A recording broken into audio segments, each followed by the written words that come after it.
નમસ્કાર વિદ્યાર્થી મિત્રો, જય હિન્દ જય ભારત. હું દેવંગ રાવલ ડી ટીચના ડિજિટલ પ્લેટફોર્મ પર આપ સૌનું હાર્દિક સ્વાગત કરું છું. આપણે જોઈ રહ્યા હતા એબીસી ટુ એસ રાઇટિંગનો કોર્સ, જેની અંદર આપણે વાત કરી હતી આગળ એમ ઇઝ આર ના ઉપયોગની. આજે આપણે જોવાના છીએ વોઝ વેર ના ઉપયોગની, use of was wear.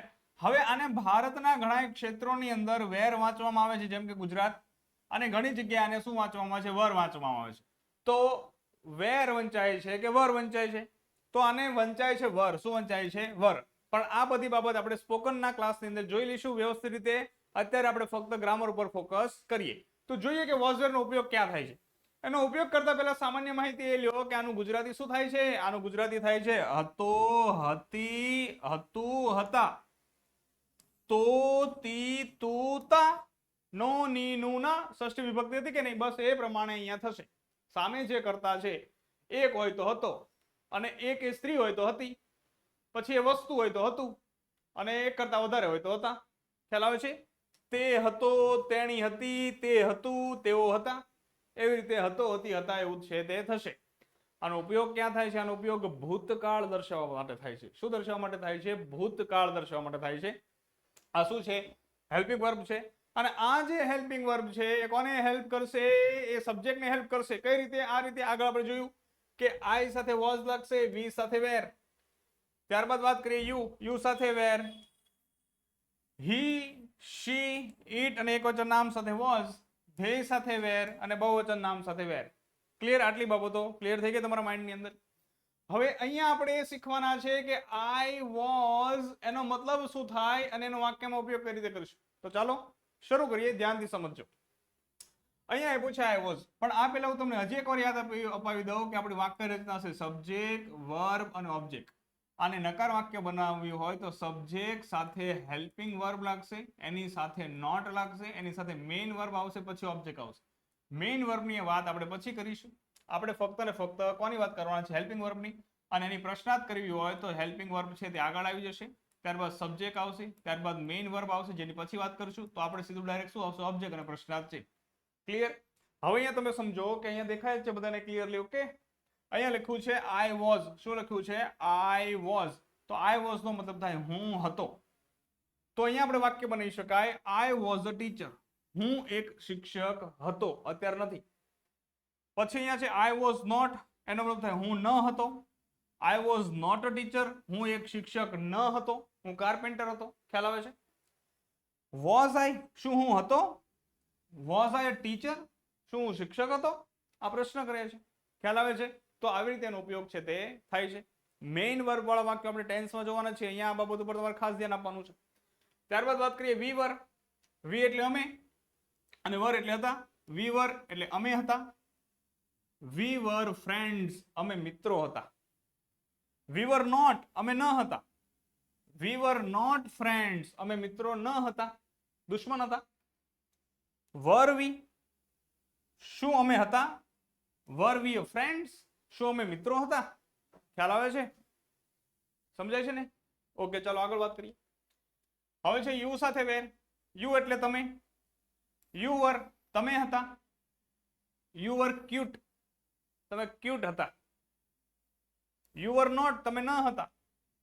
You var not cute, તમે ક્યુટ ન હતા. તો અહીંયા તમારે ધ્યાન શું જોવાનું છે કે સબ્જેક્ટ છે યુ, હેલ્પિંગ વર્બમાં યુઝ થાય છે વેર. તો ઓબ્જેક્ટ તરીકે હું શું મૂકું છું? કોઈ પણ એક નામ છે એને મૂકું છું.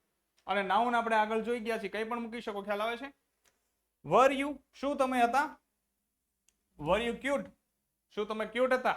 હે એવું એમ આ બધા જે શબ્દો છે એનો આપણે સ્પોકનમાં ઉપયોગ કરવાના છીએ, પણ અહીંયા શું કરવાની છે? ખાલી ખ્યાલ મેળવવાનો છે, માહિતી મેળવવાની છે.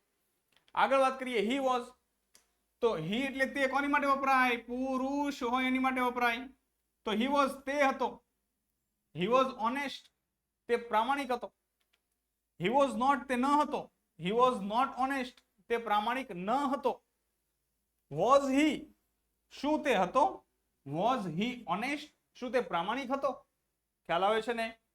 જો તમે સિક્વેન્સમાં બધા વિડીયો જોયા હશે તો તમને કોઈ કન્ફ્યુઝન નહીં હોય. સીધો આ વિડીયો જોવા આવ્યા હશો તો તમને કાંઈ ખબર નહીં પડે. કેમ? કારણ કે everything is connected in English. Clear? ધ્યાન આપજો. હજી આ વિડીયો જોતા પહેલા આગળના બધા વિડીયો નથી જોયા તો એ તમારે જોવાના રહ્યા. ક્લિયર ને? આગળ જોઈએ. She was. શી વોઝ એટલે શી એટલે તેણી, સ્ત્રી માટે વપરાય. તેણી હતી. શી વોઝ બ્યુટીફુલ, તેણી સુંદર હતી. શી વોઝ નોટ બ્યુટીફુલ, તેણી સુંદર ન હતી. વોઝ શી, શું તેણી હતી? વોઝ શી બ્યુટીફુલ, શું તેણી સુંદર હતી? એવી રીતે. ત્યારબાદ આગળ વાત કરીએ. ઇટ વોઝ એટલે તે હતું. ઇટ વોઝ અ કબ, તે બચ્ચું હતું. આ કબનો મતલબ થશે બચ્ચું. કોઈ પણ પ્રાણી જે શિકાર કરીને ખાતું હોય એના બચ્ચાને કબ કહેવાય. શિકારી પ્રાણીઓ જંગલી હોય તે. ઇટ વોઝ નોટ, તે ન હતું. ઇટ વોઝ નોટ અ કબ, તે બચ્ચું ન હતું. વોઝ ઇટ, શું તે હતું? વોઝ ઇટ અ કબ, શું તે બચ્ચું હતું? ખ્યાલ આવે છે? આગળ વાત કરીએ. ધે સાથે વર. ધે વર તેઓ હતા. ધે વર ફાર્મર્સ, તેઓ ખેડૂતો હતા. ધે વર નોટ ફાર્મર્સ, તેઓ ખેડૂતો ન હતા, બિઝનેસમેન હતા. વર ધે, શું તેઓ હતા? વર ધે ફાર્મર્સ, શું તેઓ ખેડૂતો હતા? આવી રીતે છે વાક્ય બને છે. સમજાય છે ને કેટલું આસાન છે? જેને આસાન લાગે છે એને આગળના બધા વિડીયો જોયા છે. જેને થોડી ઘણી ડિફિકલ્ટી પડે છે એ લોકોએ શું કરવાનું છે? બધા વિડીયો એકવાર જોઈ આવવાના છે. આગળ વાત કરીએ. એક વચન નામ સાથે વોઝ લાગશે. એક વચન નામ સાથે વોઝ, તો અહીંયા જે એક વચન નામ હોય એ નામ મૂકવાનું. જેમ કે અહીંયા આપણે મૂક્યું છે યજુર્વ, તો અહીંયા શું આવશે? યજુર્વ આવશે. તો યજુર્વ હતો, પણ અહીં યજુર્વની જગ્યાએ હું કોઈ બીજું નામ મૂકી દઉં, કોઈ સ્ત્રીનું નામ મૂકી દઉં, જેમ કે પૂનમ મૂકી દઉં, તો પૂનમ હતી. ખ્યાલ આવે છે? તો અહીંયા છે યજુર્વ વોઝ હેપી, યજુર્વ ખુશ હતો. પછી એક વચન નામ સાથે વોઝ, તો અહીંયા આવશે યજુર્વ વોઝ નોટ હેપી, યજુર્વ ખુશ ન હતો. ત્યારબાદ છે વોઝ યજુર્વ હેપી, શું યજુર્વ ખુશ હતો? તો આવી રીતે છે તે બને છે. ખ્યાલ આવે છે? ચાલો આગળ વાત કરીએ.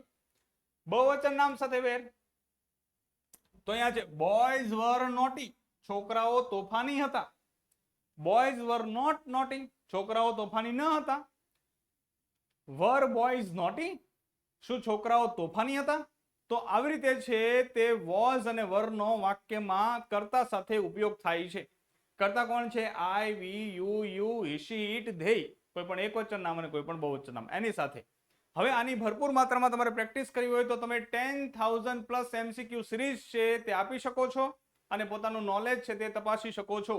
I hope you understand very well. Thank you.